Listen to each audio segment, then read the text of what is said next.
गौतम गंभीर हमारे साथ हैं। जिस तरीके से दिल्ली की सियासत में कई सारी चीजें चल रही हैं, आपने देखा कि मनीष सिसोदिया से पूछताछ हुई, उसके बाद जो स्टेटमेंट्स आए आपने उस पर रिएक्ट भी किया, क्या कैसे देखते हैं? देखिए, मेरे लिए सबसे बेशर्मी वाली स्टेटमेंट ये थी कि जब दिल्ली के मुख्यमंत्री ने मनीष सिसोदिया और सत्येंद्र जैन को शहीद आजम से कंपेयर किया था।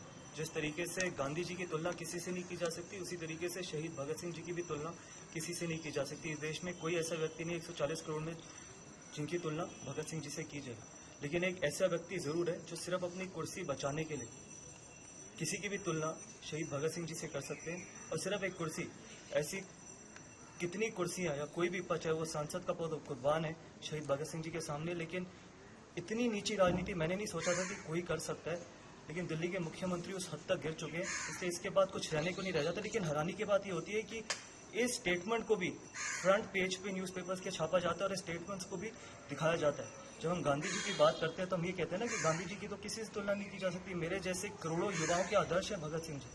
और ये जब दिखाया जाता है टेलीविजन पे कि उनकी तुलना सत्येंद्र जैन या फिर मनीष सिसोदिया से हो रही है, तो आप इमेजिन करिए कि युवाओं के दिल में क्या बीतती होगी। तो सिर्फ किस लिए की जा रही है? सिर्फ एक कुर्सी बचाने के लिए। लेकिन मुझे विश्वास है कि एक हद के बाद चीज़ें बदलती हैं, लेकिन वो हद ये पार कर चुके दिल्ली के मुख्यमंत्री। जो अरविंद केजरीवाल है और आम आदमी पार्टी का आरोप है कि ये सब कुछ एक स्टेज्ड है पूछताछ गुजरात के चुनावों को लेकर के, क्या आपको लगता है कि क्या, जैसे कल कहा भी गया कि सीबीआई ने उन्हें आम आदमी पार्टी छोड़ करके बीजेपी ज्वाइन करने के लिए कहा? देखिए, यही सवाल मैं आपसे पूछना चाहता हूँ, आप बिलीव करते हैं इस चीज़ में कि मनीष सिसोदिया को ये बोला गया होगा सीबीआई के द्वारा कि वो आम आदमी छोड़ के बीजेपी में आ जाए और वो दिल्ली के मुख्यमंत्री बन जाए? ये सिर्फ पैनिक है।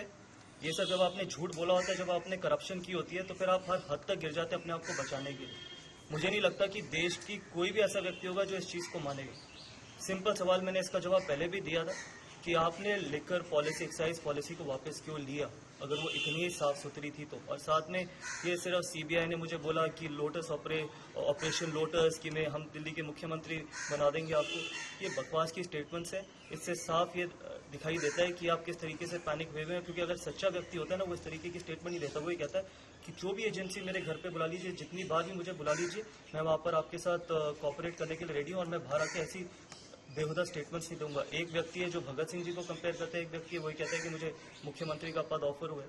तो आप इमेजिन कर सकते हैं कि किस तरीके की राजनीति वो करते हैं।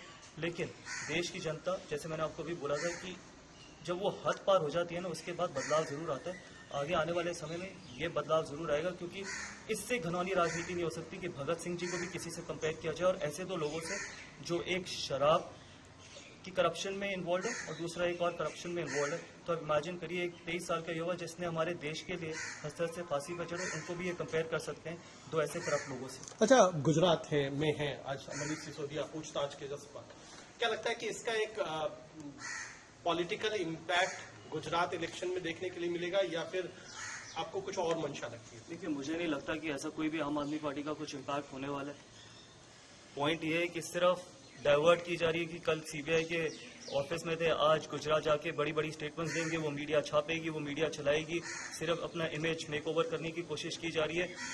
हैरानी की बात ये होती है कि वो कुछ भी बोलते हैं, मीडिया उसको इतने बड़े तरीके से उछालती है, इतने बड़े तरीके से चलाती है। वो हैरानी की बात है, जो मीडिया ये तक चला सकती है कि मनीष सिसोदिया या फिर सत्येंद्र जैन आज के भगत सिंह हैं, तो आप इमेजिन कर सकते हैं कि इससे ज़्यादा आप क्या बोल सकते हैं, इससे ज़्यादा आप क्या कर सकते हैं। तो सिर्फ ये डाइवर्ट करने की पॉलिटिक्स है। सच्चाई ये है कि ना उनका कोई वर्चस्व है गुजरात में, ना हिमाचल में। सिर्फ गंदी राजनीति करने आए हैं वो दिल्ली के जो मुख्यमंत्री हैं, और इससे गंदी राजनीति नहीं हो सकती। इसके बाद वो कुछ भी बोलेंगे वो इससे बेहतर ही होंगे। जो आदमी भगत सिंह जी के नाम पे राजनीति कर सकता है, दो करप्ट लोगों को भगत सिंह जी से कंपेयर कर सकता है, इससे नीचे और कितना उतरेंगे। तो गुजरात जाए, हिमाचल जाए, जहाँ मर्जी जाए, मुझे नहीं लगता कि उनका कोई भी किसी तरीके का इम्पैक्ट रहने वाला है। तो भगत सिंह से जो तुलना है वो आपत्तिजनक है, ऐसा नहीं होना चाहिए, और ये सब कुछ ध्यान बटाने की कोशिश है, ऐसा गंभीर कहना है।